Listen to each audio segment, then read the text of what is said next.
All right. I'm gonna pause that. The CrowdStrike stuff. So hopefully everybody's recovering from some of the CrowdStrike stuff.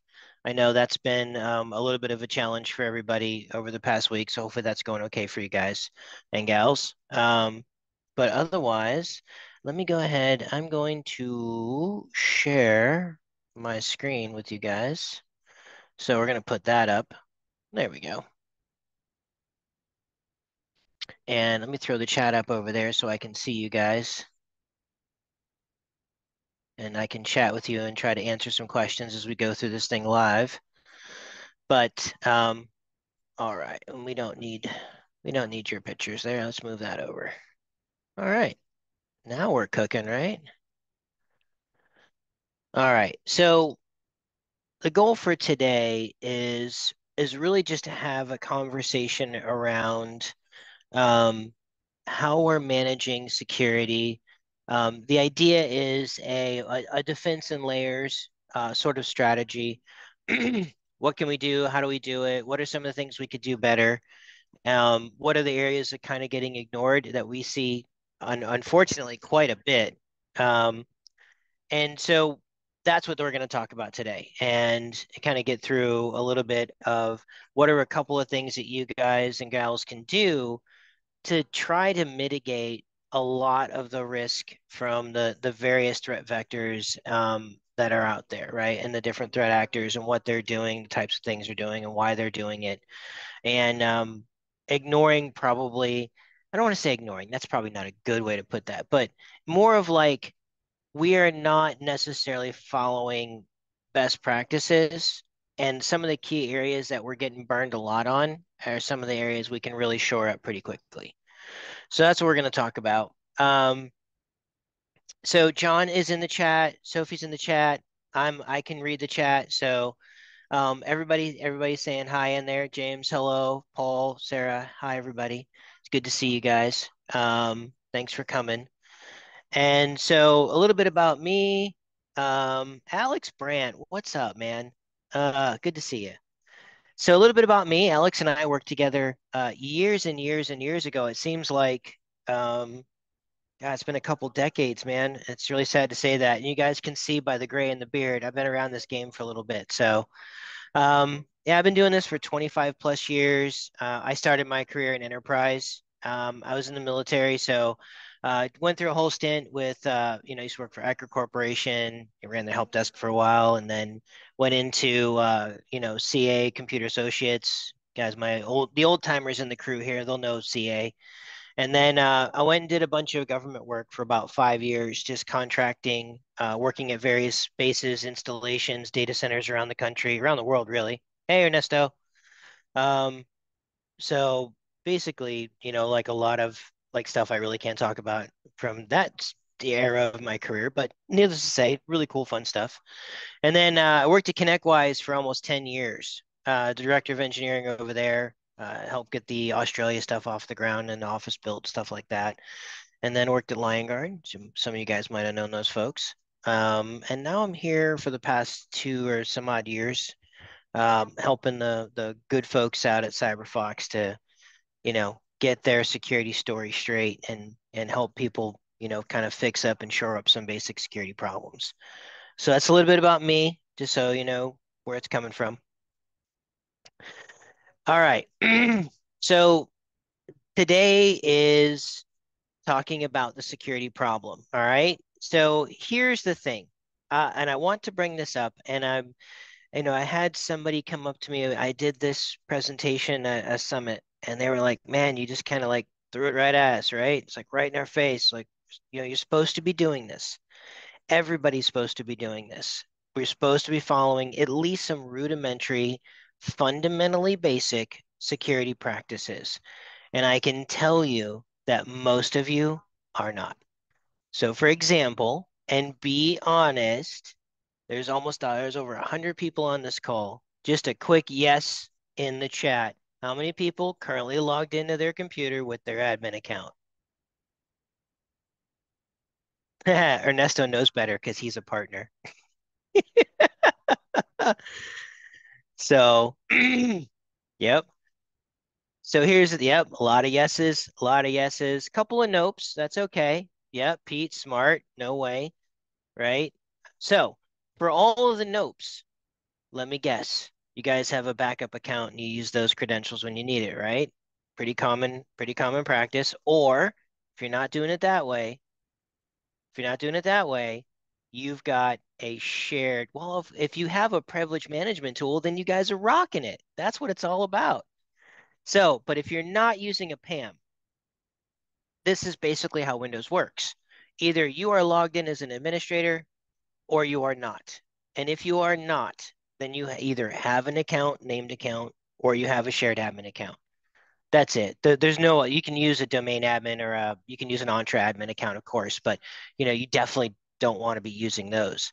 The point of this is that nobody should be logged in as an admin. Like honestly, this whole list, everybody should say no. 100% of people. And still probably 50, 60%, if we're being honest, are still going, yeah, I'm logged in right now as full administrator.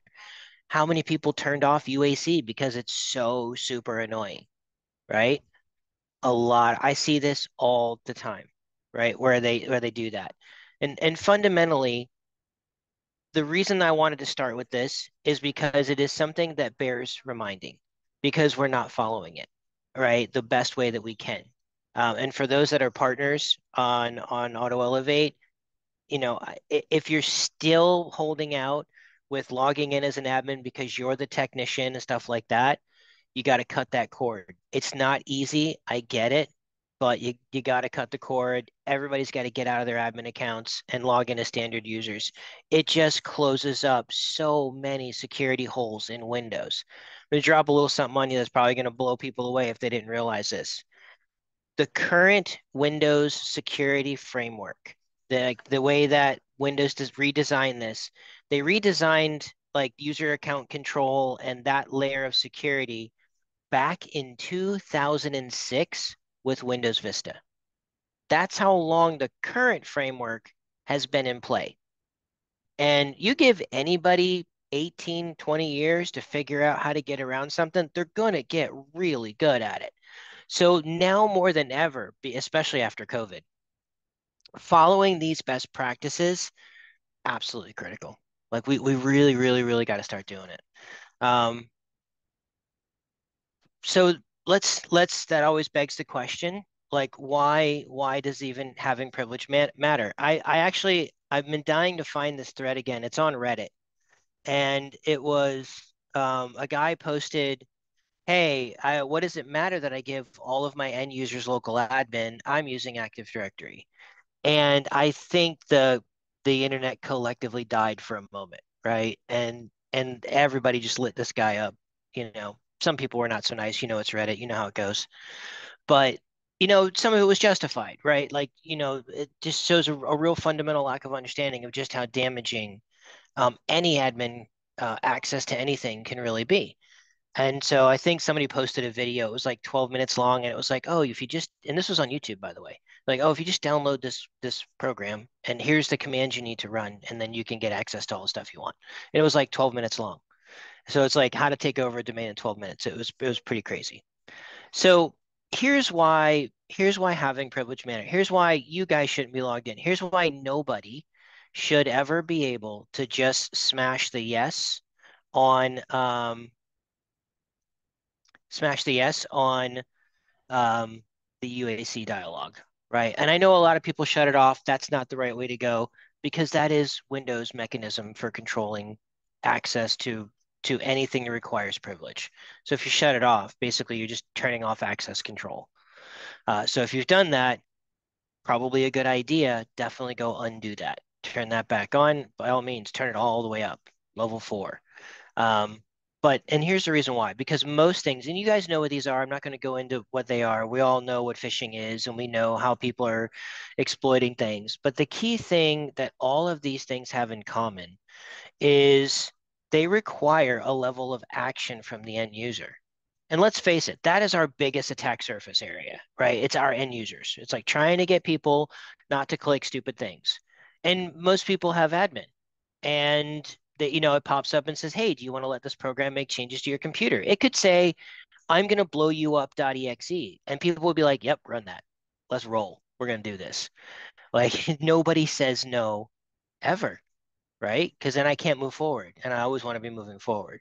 So, so that's why privilege matters, is because a lot of people are exploiting either malware as a service, or they're writing their own malware, they're putting together their own phishing expeditions, things like that.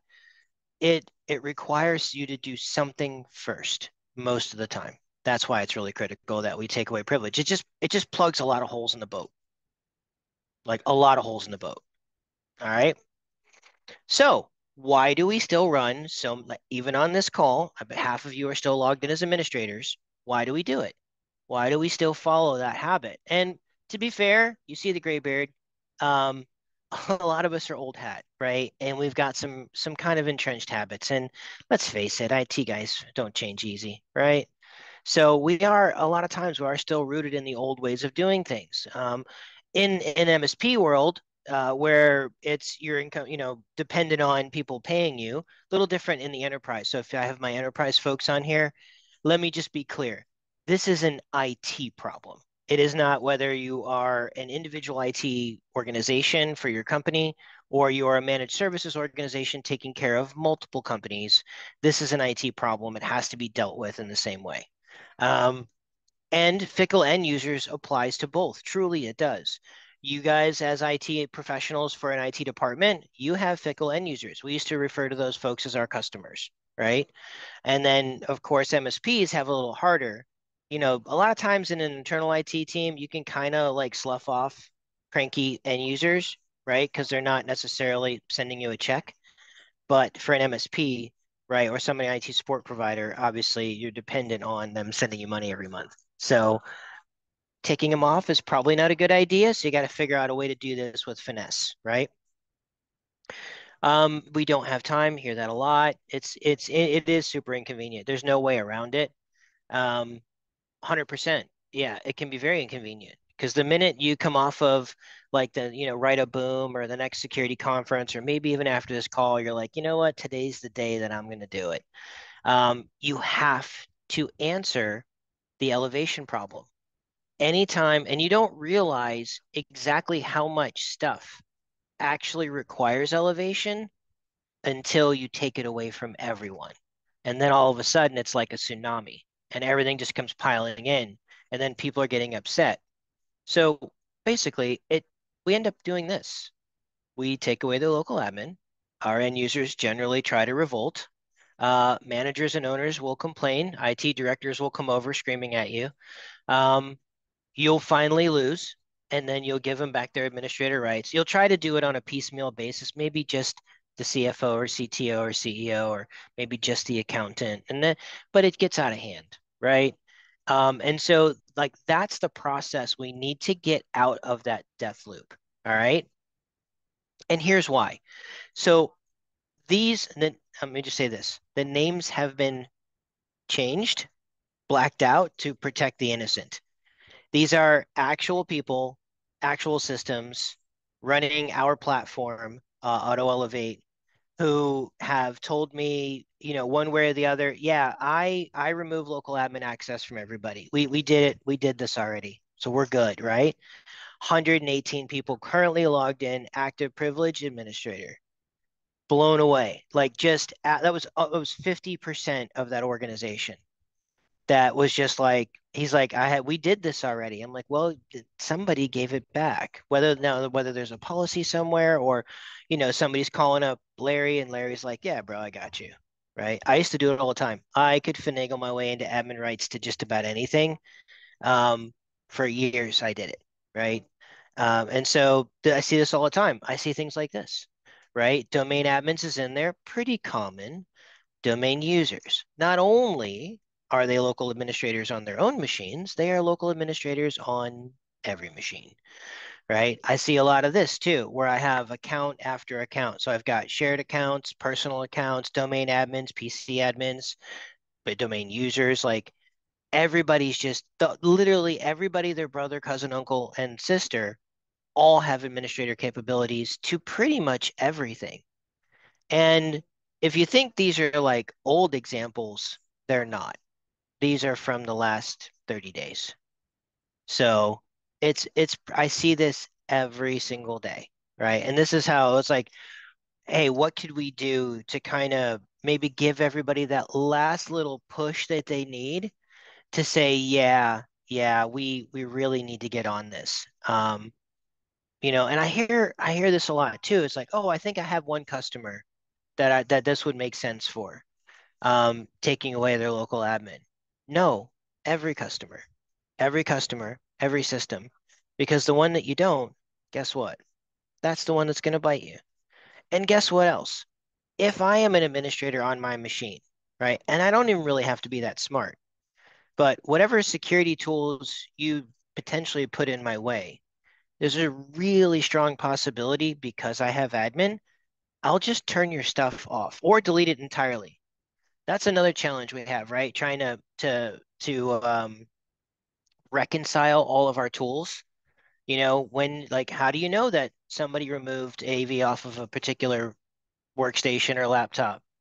Usually we don't, right? We struggle with controlling where things are and where they are not, and making sure that they match across all of the various tools and platforms that we have to use. It's a real challenge. So yeah, it's pretty easy to go like incognito under the radar. And if I want to shut off your scanner because it's, you know, giving me a performance hit, I'm gonna do it because guess what? I got admin. Most people, as you can kind of see, everybody's got admin. So that's one of the challenges, right? And I see this kind of stuff all the time. By the way, some of these are internal IT organizations. I won't say which ones, and some of these are MSPs. So it's a universal problem everywhere. All right, so we got to break the cycle, right? And I know this is one thing that I hear a lot. Um, and some of this is like a from me to you to help you guys with like how do I deal with the situation when the customer goes, I'm not worried about them. No, China's not trying to hack me or whoever. Like it's not about that. I think so many people have the wrong view of what potential threats look like. They just don't understand. And so that's part of our challenge is to educate about it's not some high end, high level black hat guy who's sitting in China somewhere, Korea or whatever, right? It's the guys like me that you got to worry about, right? So I go out to tour and I go look around and I find some malware as a service. I put my own phishing expedition. I go out to Ibn Pwned. I grab a list of 2.5 million email accounts and then I spray and pray. And then I got a little malware in the background that's just sitting there waiting for somebody to click something silly. So as a scope of how big the problem is, so most businesses in the world are classified as SMB. So that's 90% of the businesses in the world are classified as SMB. So when somebody goes, "Well, I'm just a small business," like I'm not who they're after. No, you're exactly who they're after. You're the one we want. You're the guy I'm trying to find. And if you're the IT guy and you're logged in as admin and you've turned UAC off, yes, just saw that last week, um, then yeah, you're definitely the guy I want because not only do you have the keys to your castle, you've got the keys to every castle. So you're definitely the guy I want to find. Um, and you take care of a whole bunch of small and medium businesses, right? And it has a pretty profound economic impact. Obviously, there was the MGM thing not long ago, and a couple of pretty big ones that popped up. Um, SMBs employ half the world, and it's responsible for most of the economic or half the economic activity in the United States alone. So yeah, it's a really big deal. And there's something like 1.7, 1.8 billion Windows desktops that are out there in the world today in use currently. Um, so if you want to think about the percentages, if I have 1.7 billion targets, how often, what percentage do I have to be successful in order to make a pretty good living? Just think about that for a moment. And I'll tell you, it's like 0.00001%, and I can still make seven figures. I only need that level of a success rate for me to make a really good living. which you can see why it's enticing. There's a lot of targets out there. By the way, any questions so far? I don't see a whole lot of chat happening. Maybe I'm missing it, but I see all you guys in there. But all right, so let's talk success rates. It's getting worse, unfortunately. And by the way, if you need any of this information, this is going to be recorded. So like there's a lot of really great statistics in here for you, for all of you, whether it's I need to go to my IT management to make a case for why we need to button down a little more, or we're struggling to talk to clients to get them to understand just how important this is. Because if you go in there and go, you need a PAM, they're going to be like, I don't know PAM, right? But I can tell you that the success rate is going up. So the 2022 of this report, this was at 66%. A year later, it's at 77%. So it's getting pretty bad. Most attacks do result in a lot of attacks. The ones that are the ones that make headlines, the ones that cause the most headaches, um, see some sort of encryption, right? And then there's a lot of different attack types that are coming out. So there's downloaders and droppers and keyloggers and clipboard snoopers and password skimmers and password dumpers and like all kinds of stuff, right? A lot of times, I think it's only like I want to say 5% of all the total attacks in entirety of what's detected end up in a ransomware event, right? But those are the ones that are most notable. But the rest of it is stuff that you don't even know. They're just chilling, hanging out, dwelling in the environment, grabbing whatever they can, or they're selling access. Um, so what are the easiest ways for them to essentially do this? Like, what are some of the things that we're not doing well that still allows them to be literally 77% successful? What are some of those things? Um, UAC is turned off, right? I see this a lot, or it's turned down. Why? If you just Google UAC for Windows, you'll literally get 300 videos on how to turn it off. No reason of what it does or whether you should or you shouldn't turn it off. There's just like, oh yeah, this annoying box, just go here, click here, turn this down, restart your machine. And literally video after video. So go to Google, you'll see it. Shared admins. Well, anytime you put shared and admin or share and username or share and password together in the same sentence, it's probably not a good idea, right? It is very challenging. This is where things like good password managers and things like that come into play because sharing account information is very challenging and locking down who can see that information. How many of you folks use things like Keeper or IT Glue and your IT team has access to every username and account and password across all your customers carte blanche? When you say it that way, it sounds kind of bad, but you're like, how else are we supposed to operate? So there are ways. That's why we're here. Um, so yeah, users with local admin access is a big one. Again, you've got 1.7 billion targets out there. That's the biggest threat surface area. I just need to stop people from clicking on stupid things, right? And man, with AI, dude, they're getting really good, like really good. So with AI out there, it's absolutely insane. No more crazy misspellings, no more weird numbers for letters to try to fool you into thinking it's PayPal when it's not, or UPS. I get those every day from UPS. Well, it's not UPS. Got Microsoft the other day. Probably get a half a dozen a day. Like it is absolutely relentless, right? People laugh because I still put this out here. Passwords on sticky notes, Excel password spreadsheets. They're like, I had somebody tell me the other day, oh no, I'm super secure. I have an Excel spreadsheet and it's got a password on it. I'm just like, oh man, like holy cow. Um, or no password manager at all. How many of you folks do not use a password manager? Or if you're an MSP, your customers don't use one? A lot of IT pros do. So I would bet most of you guys are actually using it. But the people that you support probably are not. So you take all of this time and effort and money to put all of your really, really, really, really protected passwords in a tool that you pay money for, and then you copy it into your clipboard in plain text. So, yeah, see, that's what I mean. Like you've got everybody needs to get on a password manager. Everybody. And then when you do that, ideally a password manager that separates um, personal stuff like vaults, which is something our tool, Password Boss, does, personal vaults versus business vaults. And that way, if IT does have access to all the passwords, they can't see my stuff. Tools like IT Glue and Keeper and stuff like that, they just don't do that. It's the admins have access to everything, and I wouldn't put my personal stuff in there. And if I can't put my personal stuff in there, then I still need to I get notified each month of end users who have a file in their system called passwords. Oh my God, that is incredible. But it is so true all the time.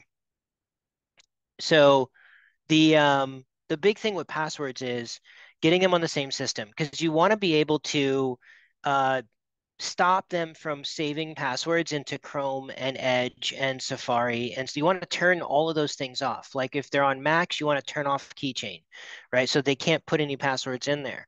You want to turn off this registry keys. You can shut off Chrome. You can shut off Safari. You can shut off Edge and Brave and Opera and Firefox and all of them.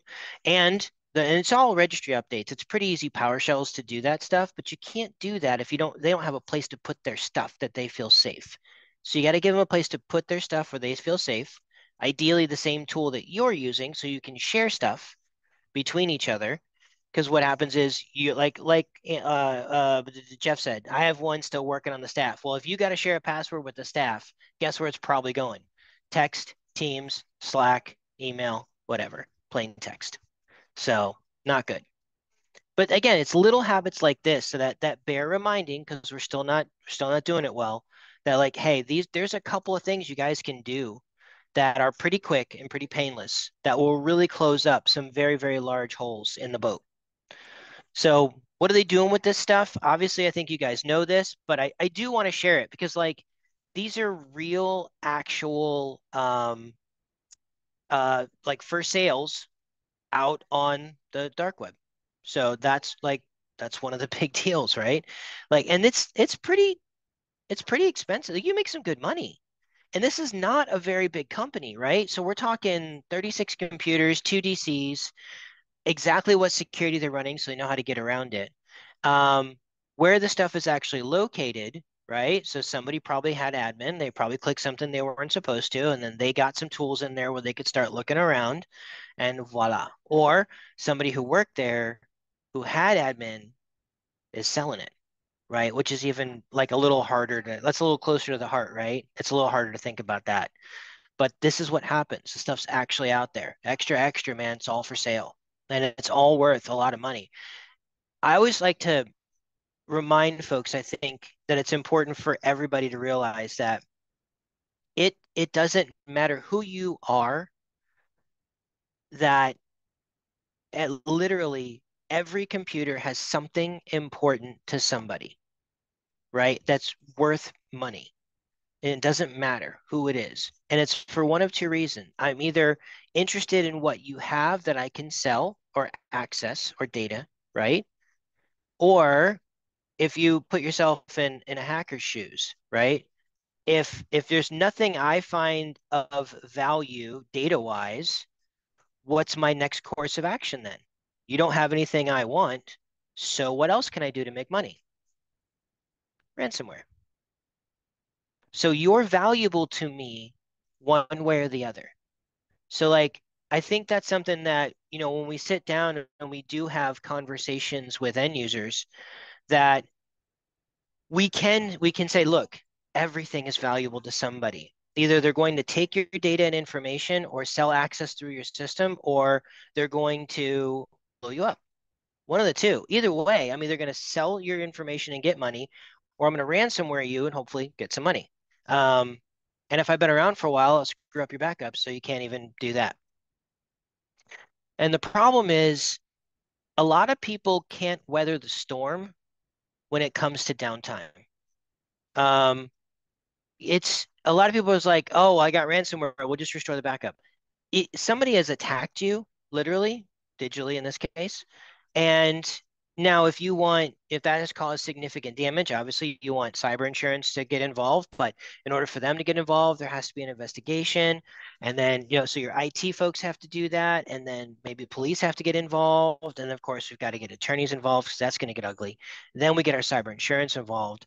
And so it takes time, right? And it costs a lot. And so, a lot of small businesses, that's 90% of the businesses out there, a lot of small businesses can't weather that storm. Um, I got some examples I'm going to show you guys later of exactly what what happens. So, and who got hit and some notable stuff that just happened recently. Another thing I want to talk about too, and this is something I'm finding that, I think a little bit of education has been needed in our IT space. So not everybody is familiar with living off the land and living off the land style of attacks.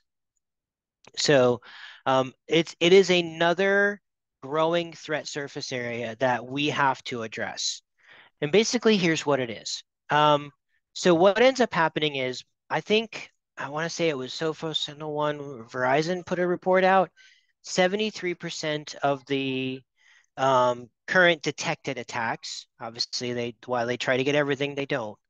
Of the detected attacks, were called malware free, file free. So file-free attacks don't actually have like a file that you click or exploit. They might load something up in memory, or what they'll try to do is they'll come in on the back of something else, and then they'll try to leverage existing Windows utilities against you, right? So things like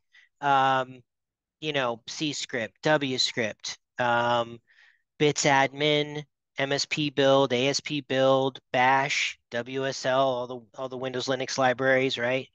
So the script kiddies love that, the fact you can run Linux scripts with Bash on Windows because they're so good at it, right?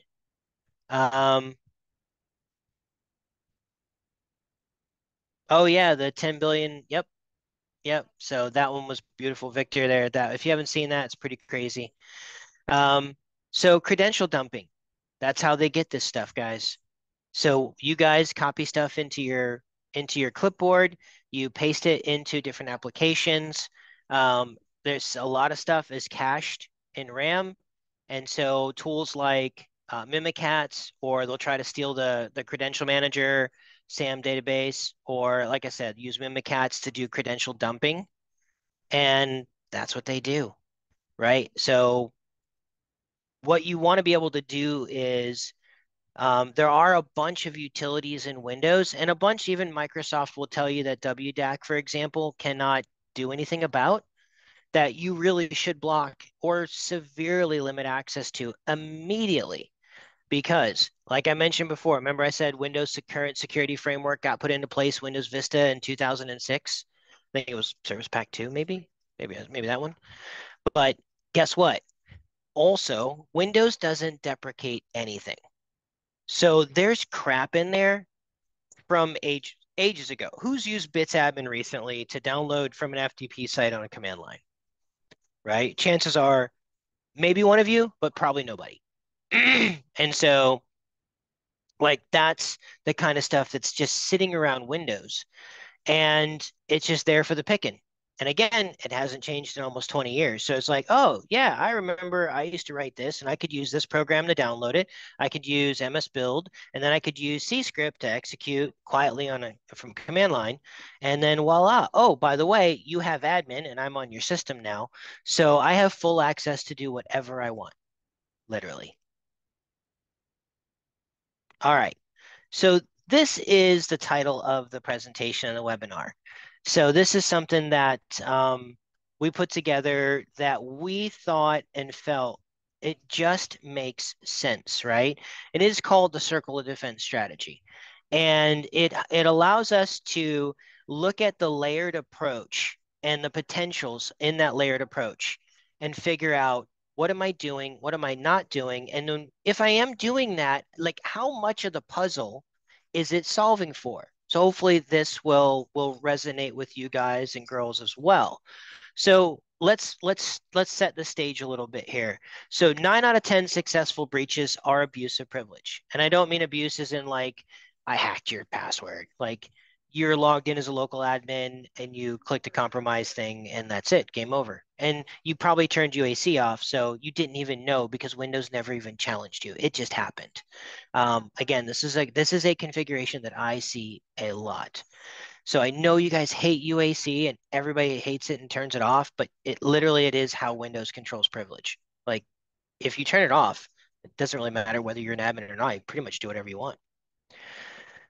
8 out of 10 after that are compromised passwords. Because what did I do? I compromise your system with abusive privilege, and then I go get all your passwords. Because now you gave me access to your system and you didn't even realize that you did it. Most of the stuff is done silently in the background. You don't really know it's there. Um, Another scary thought, again, Windows being Windows, most Windows vulnerabilities, this number goes up or down depending on just how well Windows patches are doing. We all know how fun Windows patching is, but there is a solid chunk, half or better, 70% or better, that the vulnerability in and of itself isn't actually a vulnerability if you're just not logged in as an administrator. And that is a very scary number. So if you're not logged in as admin, most things really don't have a way to get a foothold. They are absolutely dependent on the fact for a lot of different things that are out there, especially the less experienced malware as a service guys. They're banking on that you guys haven't done a good job of taking away admin, and most people haven't. Um, and so this is what we end up with. So let's start with your largest threat surface area. There's 1.7, 1.8 billion Windows machines in the world. That is your largest threat surface area. And we've learned that most actions, most malware and attacks actually require some form of initial access. So something the end user has to do. So ideally, what we want to do is take away the one thing, the main thing that they're using to gain a foothold, and that is privilege, right? I need to stop 1.7 billion people from clicking dumb things in their emails, on websites, and file download, whatever. Like I still, it still blows me away that like I know a security vendor did it at like an IT Nation one year where they just like left USB drives around and people actually picked up a strange USB drive and plugged it into their computer.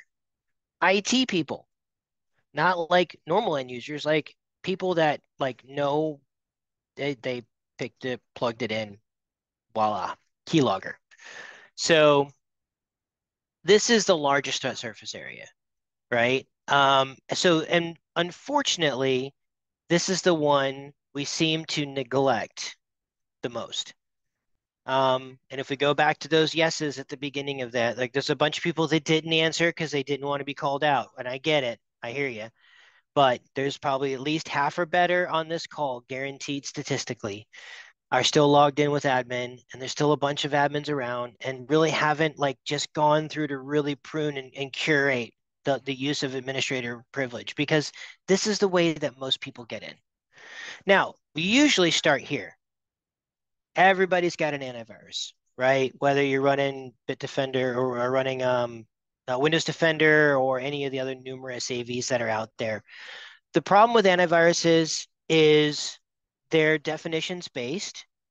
So again, if I'm using older stuff, trying to breach a system, it does take a little more of my skill to get around an AV tool. I need to make sure that the hashes or whatever I'm using aren't in the definitions databases and stuff like that. It's how 0 days happen pretty easy, right? So that's where the next layer comes in, which is EDRs.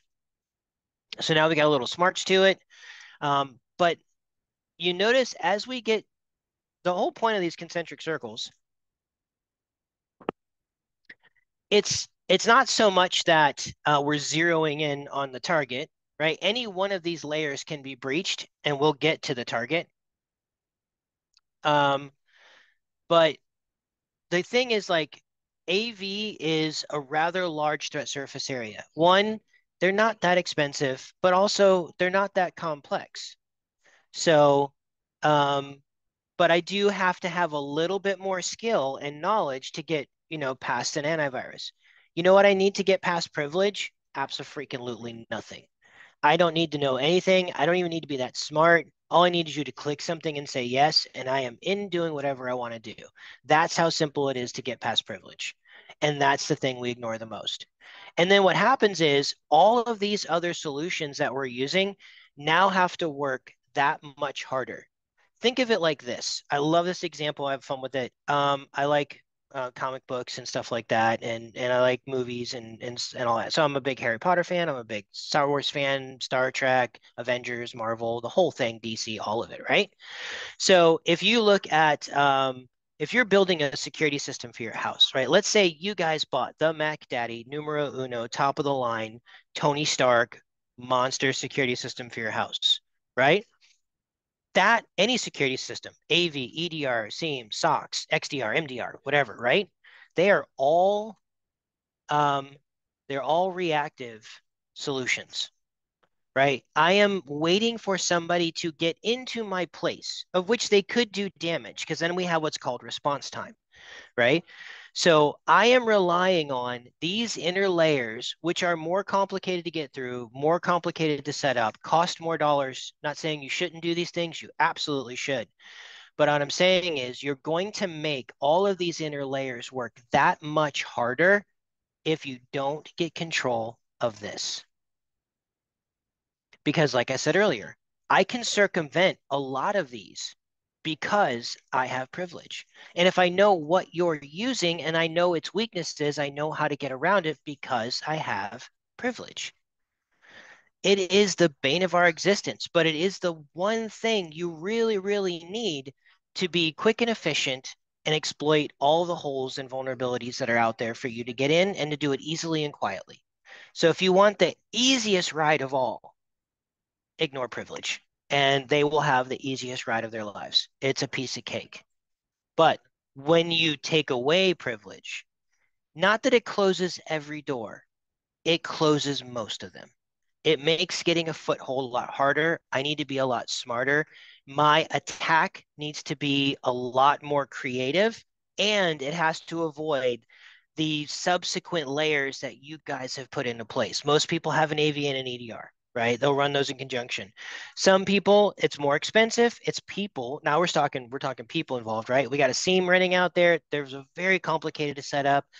They're they're not very timely because it's log ingestion and we got to sort through that and trigger alerts on it. So I don't, they're not as timely as we want them to be, but they're monster. And then you have SOCs for those of you running like a SOC, or MDR, XDR, black points and things like that.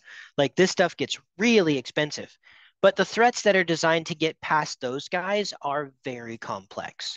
So if you think about it, like I may put that in place, and while it will stop a lot of the basic stuff, I can still have my way with a lot of stuff without any of them identifying I'm doing something simply because I have privilege.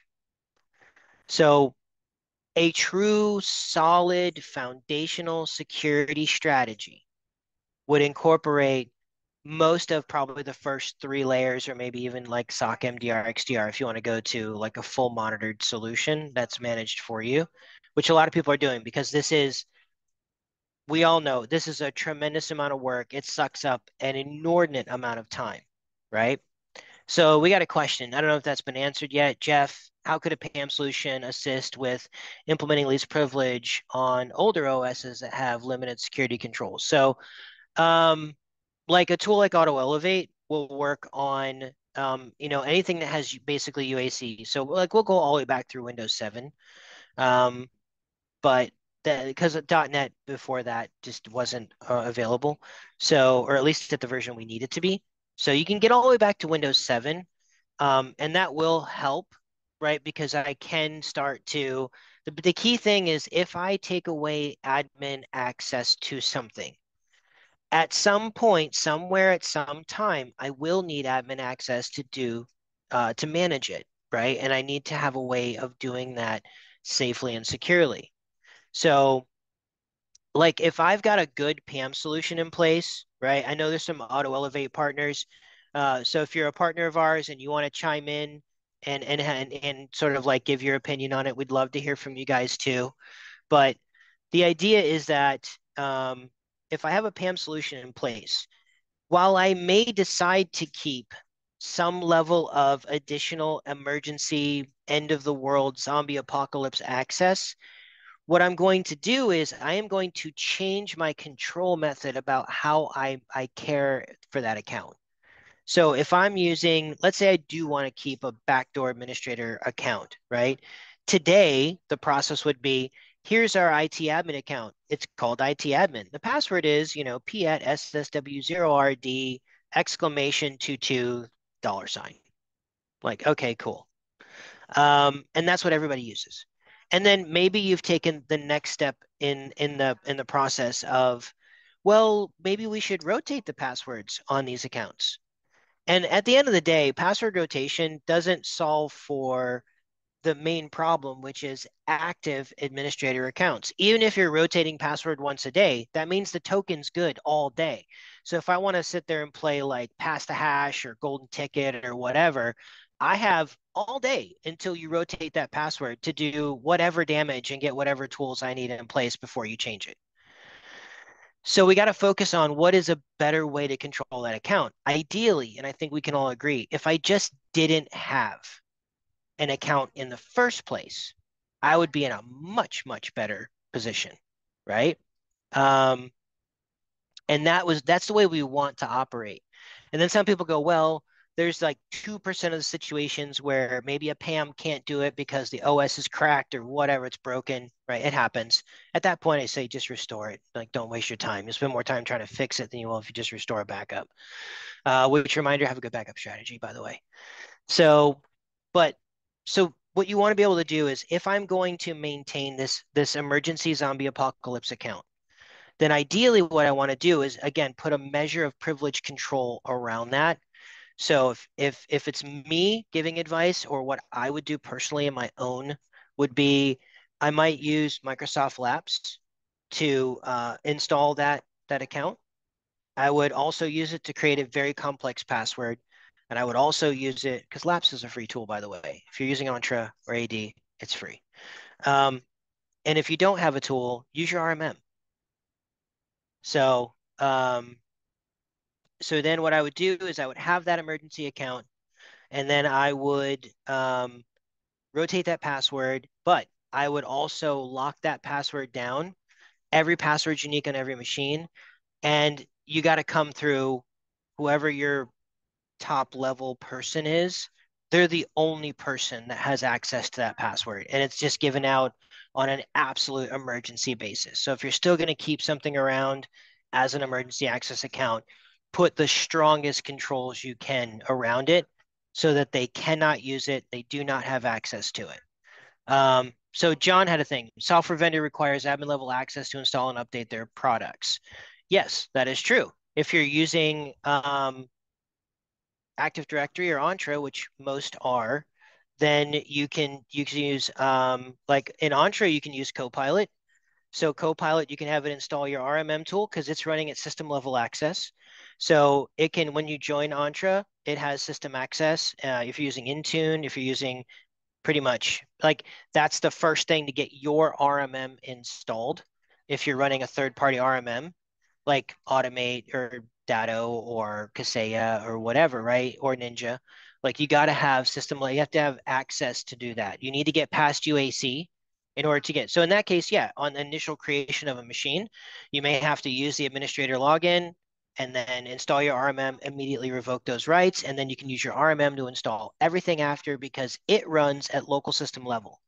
So it runs what's called LSA, local system account, but you have to get past privilege in order to get there.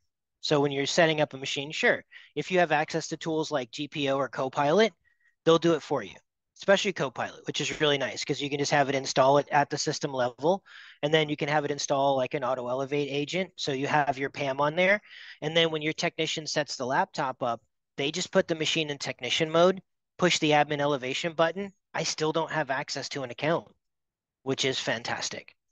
So yeah, there's a lot of ways to do that. And then you can protect the way you manage the emergency account should you decide you need an emergency account. Um, it is very rare. Like not many, well, the CrowdStrike thing might have, putting things in safe mode and fixing stuff, different story, right? But it is a rare occasion. It is the 1%. But if you feel like, you know what, I gotta have it, you protect that thing like it's gold and you don't use it ever. And if you never have to use it, you are doing awesome. You know what I mean? Like that's the way you want, I feel the way you should look at what you're doing with like that emergency admin account password. Otherwise, if you're not using a PAM, like you gotta use privilege because we're gonna in our case, this is an Auto Elevate webinar, right? This is from us. So we have the safest methodology of how to get past UAC in the safest, most secure way possible, right? And so that's why this like if you when you look at this graphic, like it kind of helps to understand what layers are out there, what layers are proactive, what layers are reactive. Like I said, if you got the Mac Daddy Tony Stark security system in your place, and then here's what you're doing. This is you right here. Red ring all the way in, right? So from here all the way down. That's the Tony Stark security system. You guys got every bell, whistle, policy, you name it, it is ready to go. And then you just left the house and left the garage open, garage doors open, front doors open, all the windows are open. Like you just walked away and just left it all open. Um, and that's the key thing. Like that's what we're doing right now. We're spending so much time and effort on these inner rings of security, and we forgot to lock the damn door. Like that, I really wanted to call this presentation that, by the way. I just wanted to call it like lock the damn door because that's what it is. You're literally, everything here is reactionary. So some threat has to occur for it to detect and respond, right? Privilege doesn't require that. I'm just telling you no from day one. No, you cannot. No, no access. Jeff has a question. Would limiting users as a standard user be good? No. Yes. So basically, that's the way you are in Windows. You are when you look at your privilege level, like especially in our console, when you look at that, you either are a standard user or you're an administrator. Those are really it. Microsoft's got rid of like power user and stuff like that. So and that went away after Windows 10. So like power users gone, stuff like that. So really you're an admin or you're not. While there are other groups and stuff in there, I will be honest, I never see anybody use them. Um, that's the problem, right? You get the analogy. The enemies just walk right in and they can do a lot of damage before the response kicks in. That's part of the problem. If I just lock, like how many people on this call know how to pick a lock? Probably not many of us. And so, and I'm sure some of you don't out yourself. I'm just saying, most of us probably can't pick a lock. So if you walk up and the door's locked, you're just going to walk away. But if the door's open, yeah, I'll take a look inside. Why not? Might be something cool. Somebody stole my air compressor that way because my dumb self left the garage door open. Um, so that's the circle of defense strategy. Hopefully that makes sense to everybody. It allows you to get a better visual of how not only what are the different layers of security that we are generally working with. There are other things that are out there, backups and things like that. I'm just focused on like malware and different types of ransomware and stuff like that. Like that's mostly what we're focused on for this. Is those are the different areas that we have to basically work with and what we generally all do. But also, it's like an increasing level of cost and complexity for both you and for the attacker, right? So the threat surface starts to get a little smaller there. Um, Now we've got blocker. So we're adding another proactive layer kind of around privilege. There are some people that are really smart and they know how to manipulate a machine living off the land without having privilege. And that's what blocker fills in the gap for. So allows us to go in there and say, well, let's do that. So the moral of the story is get control of privilege before privilege gets control of you. All right. So here's some examples of people you don't want to be. All right. This one was credential theft, spun up $500,000 worth of servers in Azure through the CTO's account, CFO or CTO's account. And so when they called Microsoft, they're like, "Hey, we got like a $500,000 bill," and they're like, "Yeah." They're like, "Well, what do you want us to do?" And they're like, "Pay it." They're like, "Uh, okay." So yeah, absolute nightmare. Um, Another ransomware attack. So unfortunately, if there's any customer that you have that you don't want to get breached, it's litigious attorneys. And that's what happened to these poor folks. So unfortunately, they're in a bad way right now. But you know what? Even if they're right, even if the MSP wins, do you want to go through the headache? I know I sure don't. Hernando County. This one personally affected me. The last two actually did. So Hernando County systems are still not back up. So we have a window and door company, and they're still doing paper permits. When we used to do them online in 5 minutes, now we got to drive to the office. It's awful. Um, and then the Omni, if you went to anybody go to Robin Robbins and have that fun stuff where they had to escort you to your room, yeah, that was a real deal. So like this is just recent stuff, like just random stuff that I ran across in my everyday life. That's not even the bigger stuff that's out there. It's crazy. Yeah, cyber insurance, man. Like, here's the thing.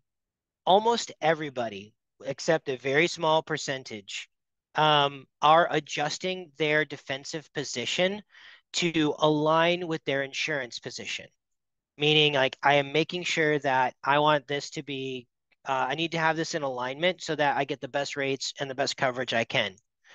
Um, and the last, so I wanted to cover just show a little bit of the things that Auto Elevate does, just to talk just for a moment about 30 seconds about the product.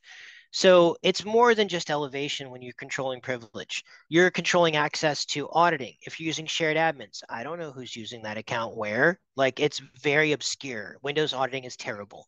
So, like, from a compliance, being able to do elevations, customer service, being able to do things just in time. There's nothing more frustrating than sitting around for a day waiting for the IT guy to come around and basically um, put their credentials in. They're like, really, dude? I sat here for 8 hours, like just not getting this thing done so you could put your password in? Like, that's just stupid. Give me back my rights. And rightfully so. It's a really valid argument. So we want to be able to be customer service centric, give them a great experience, make sure that what is definitely a high touch, low volume ticket issue just becomes a non-issue. It's just a no-brainer. The system either handles it or I push a button on my phone and it does it for me. And the same thing for passwords, right? So ideally, we want to make sure that we're doing some of the key things we have to do. We need 2FA, we need auditing, we need split vaults, we need to make sure that we're syncing across our devices. We need to be able to share safer. So like if you're not on a pass, if you're probably on one, but if your customers or your end users are not, that you got to get them there. I 100% got to get them there. Like spreadsheets and the whole monthly passwords.xls. Oh my God, crazy. All right. So um, that's the end of the show for today. We are literally right on the moment. I am happy to, I have a few minutes. Um, I'm happy to. PAM is a cyber insurance requirement, by the way. They may not call it PAM, but it's going to be worded in the way of um, on the form, it's going to be how are you controlling admin? Are you using things like multi-factor authentication? If you don't have a control for administrator, when are you going to put a control in?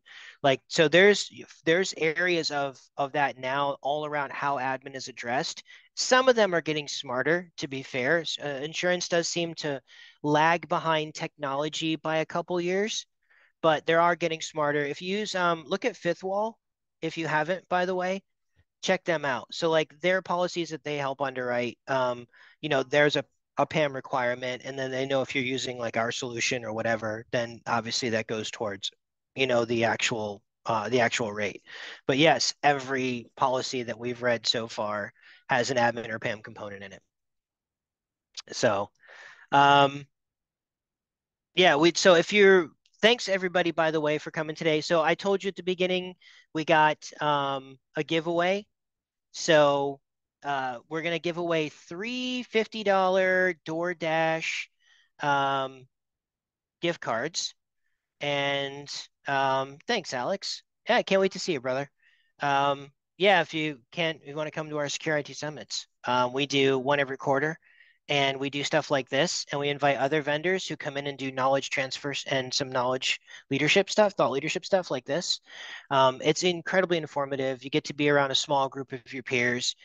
So check out Secure Summit IT. It's on our we have a website for it, and check us out. You can go to our website too as well. But hopefully you guys took some value away from this. That was my goal, was just to share as much as I can and some ideas and some thought processes and some things that you could potentially start doing right away before everybody says it's a matter of if, not when. What I want to do is keep you in the if column as long as I possibly can. That's my goal, right? Um, so our winners, I want to let you guys get out of here. I apologize, we're over a couple minutes, my bad. But I think they sent me some winners. They've been doing the thing behind my head here. So let me go do that right now. Soph, do you want to announce those? Do you want to jump in here and pop on and introduce yourself? Yes, absolutely. Thank you so much, everyone, for attending today. Just going to take a quick second to announce our winners. So our three winners today will be Bill Manley, Greg Wilson, and Miguel Gavin. Congrats, everyone.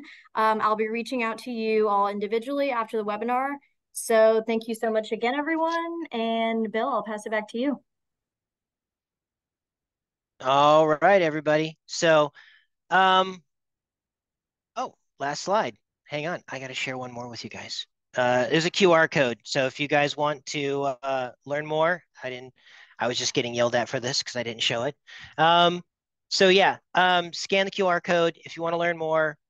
You can set up a demo. You can do a trial of the products, both our password manager and our elevation and privilege management blocking utility. We'd love to talk more about it and share any of ideas on how we can help make you guys more secure in the future. And to the question of the individual, hopefully you got my answer on the. Do you think cyber? Oh, we got some answers. So if you're hanging out, I'm answering questions, by the way. Do you think cyber insurance requirements will be more specific going forward? A lot of the questions are very vague, which I think, yes, they are. I talked to the last summit we had. One guy said they had a survey that was like 36 pages long, and another one was 109 pages. I would say that was very specific. Not only that, if I told you guys 10 years ago, maybe a little longer, that insurance companies would put a device in your car and monitor your driving habits in order to give you a better rate, you'd be like, dude, you've lost your mind. You're talking about some crazy stuff. And yet here we are. DriveWise, you've got every vendor has something they can put in your car to monitor you. What do you think cyber insurance companies are going to do? How easy would it be for them to just, I mean, you're already starting to see it. How many people here for their SOC compliance use Drata? I do. You can see the Drata logo in my toolbar at the top. So, like, yeah, they're going to be, not only are they going to get more specific as time goes on and they catch up, but they're also going to get more intrusive. So it'll be just a matter of time. And you can start to see where some vendors in our space are actually building out some like basic dashboards and stuff like that that they could share with, like, what tools are you running? Are these tools running everywhere? Where are they missing? And that can ultimately potentially impact your rates or levels of coverage or whether or not they cover an event. So get prepared now. 97% are adjusting their security defense position to align with their insurance position. Um, Yep, Mark, you're right on the money. Just in time and reduction of inappropriate access is critical even more today than it used to be. Before, it was IT's dirty little secret, is how we all did things under the covers. And trust me, I've been doing this 25 years. I have done everything you guys are doing. I've done all of it. So, like today, especially after COVID and with the invention of every chat program in the history of man that basically has access to everything in the world and can write some really efficient code for you and explain to you and teach you how to use it. And not every chat program has scruples like maybe Chat GPT, where if you're like, hey, write me a malware program, it'll be like, hey, I can't do that. Not all of them are like that. Like I can use chat to disguise it and write some pretty nasty stuff. and it will comment the code and teach me how to use it. So yeah, and then you can do malware as a service now. I was blown away when I learned that. So like, yeah, now more than ever, like there's a lot of holes in the boat, but you can plug up a bunch of them if you just take away everybody's privilege. And I do mean everybody. I know it sounds like I'm beating a dead horse on this one, man, but it really, really is. Like that's the thing that you can do that's going to have the biggest impact on your security. Okay, so Greg, did you get me?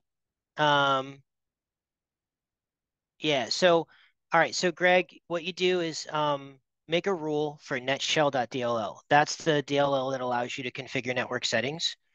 Then go in and approve that rule globally. That way, you'll always be able to edit the network settings. It will always auto elevate. You won't ever have to worry about it. So if I'm ever trying to get somebody online, that will allow them to elevate. You can walk them through it. Here's how you change your IP, change Wi-Fi networks, change IP settings, move DNS, whatever you got to do, right? Because usually our primary goal is to get people back online, right? That's what we want. So, because I have other tools I need to use in order to help you. I have RMMs and remote control tools and scripts that I can run remotely and healing, self-healing that I can do. But it all requires me to get myself or get that system back to the internet again, which is today for the most people is pretty prevalent, right? If your office network's down, I can get on my phone hotspot or there's a Wi-Fi network around, but a lot of times you need privileged access in order to just change your network setting. Most you need privileged access just to change the time on your computer, by the way. So you'll be amazed when you take away people's rights, how much stuff starts to come in. And you got to have a way to answer all of it. Either yes or no. You don't mean you always have to say yes, but you got to have a way to answer it when you take away everybody's privilege. Um, so that's important. But do that. And what I would do, Greg, if you're still on, say yes. If you're in the chat there, did you get it? All right. Just going on the bottom. Great stuff. Got to run. Yes, Greg, you got it. Cool. So I would do file path and I would do file name for that approval. Don't use the file hash because the hashes are different between Windows 10 and Windows 11 and 7, and Windows Update could update the hash. I feel safe with path because NetShell is located in System 32 and System 32 requires privilege to change or modify. So I feel pretty good about if I create a rule like that, you're going to be pretty safe.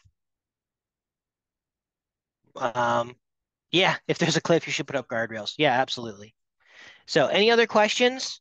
I got a couple minutes. I'm happy to anything you guys want to have to ask. I'm happy to help out. Otherwise, I'll let everybody get back to their day. Thank you guys so much for coming out and listening to me drone on for an hour. Hopefully you guys found it helpful, and you guys have a good one.